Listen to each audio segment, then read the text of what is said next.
Salut à tous ces amis, c'est Dinokin. On est là aujourd'hui pour une nouvelle vidéo pour ce que je fais sur le thème scientifique du laboratoire, The Lab, l'épisode 2. Dans cet épisode, nous allons parler des tests enzymatiques, donc l'oxydase en premier, puis la catalase. Bon allez, je balance l'intro maintenant.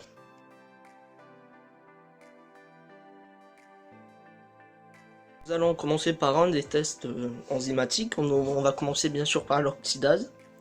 Bien sûr, je vais vous lire des petites définitions que j'ai trouvé, que j'ai cherché, que j'ai regardé dans mes cours pour bien vous expliquer parfaitement, pas comme dans la dernière vidéo, où vraiment c'était fait à l'arrache.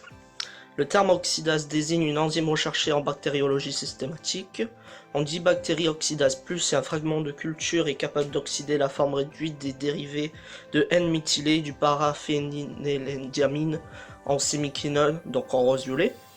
La recherche d'oxydase est un test fondamental pour orienter l'identification des bacilles Gram-, c'est-à-dire après un test, une coloration de Gram, si on trouve des bacilles ou des Gram-, en fait si on trouve du rose, ça veut dire Gram-, on fera un test oxydase. Les chlorhydrates ou le N-diméthyl, paraphénylendiamine, est utilisé comme réactif, généralement imprégné sur les disques. Un de ces disques est placé sur une lame et une colonie.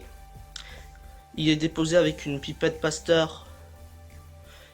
Là, ça veut dire le liquide, on met des petites gouttes sur le disque. Il apparaît alors une tache violette avant 30 secondes si la bactérie oxydase plus. Elle possède l'enzyme respiratoire, le cytochrome oxydase. Si rien n'apparaît, la bactérie est oxydase moins et elle ne possède pas l'enzyme. Voilà. En fait, le procédé, c'est juste qu'on met un disque sur une culture et qu'on met des gouttes du réactif. S'il n'y a aucune réaction, elle est au moins. S'il y a une réaction, donc la couleur violette qui apparaît, elle est plus. Nous, en cours, on a généralement du oxydase moins, parce que c'est le test qu'on fait le plus. Maintenant, on va parler de la catalase. Alors, une catalase est une oxydoréductase héminique qui catalyse la dismutation du peroxyde d'hydrogène en eau et en dihydrogène. Cette enzyme est utilisée en bactériologie systématique comme l'oxydase pour l'identification des bactéries. On l'utilise souvent quand on trouve des bactéries Gram+. Il s'agit de mettre en contact une colonie de la bactérie à étudier en présence d'eau oxygénée. Une effervescence signe la présence d'une catalase. Du fait de la production de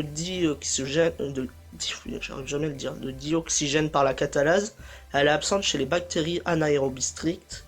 La plupart des bactéries à Gram négatif possèdent une catalase plus, c'est-à-dire qu'elle aura un effet. À la recherche de la catalase sur ce type de bactéries ne présente donc aucun intérêt, sauf le Cerovar de Shigella dysenteriae. Pour les bactéries à Gram positif, la recherche de cette enzyme permet de différencier les bactéries de genre Staphylococcus, Listeria, Corynebacterium, Micrococcus, des bactéries des genres Enterococcus, Streptococcus, Pediococcus, Lactococcus et Leuconostoc.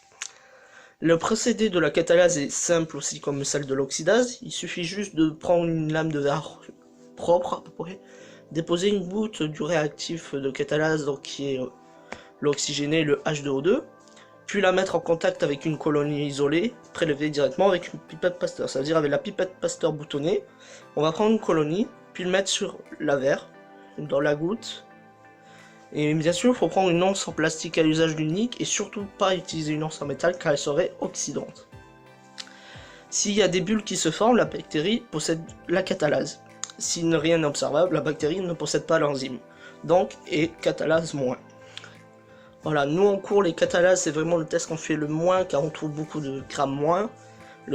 Si vous voulez savoir pourquoi je parle de Gram- ou Gram+, je vous mettrai une petite fiche, là ou là, je sais jamais, pour que vous voyez le lab 1.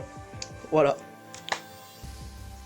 Ça est la fin de la vidéo, j'espère que ça vous a plu, je vous dis de lâcher un like, un abonnement, et dites-moi en commentaire surtout, si vous avez aimé et si vous savez de quoi je vais parler la semaine prochaine, si vous avez des idées, j'ai plusieurs thèmes à pouvoir parler, je peux parler type respiratoire, des galeries à pied, plein de choses comme ça qu'on fait en laboratoire. Et si vous voulez, dans quelques mois quand j'aurai fini mon projet de technologique assistée, je pourrai vous en parler du thème que j'ai choisi, etc. Allez, je vous dis ciao les bros et sayonara.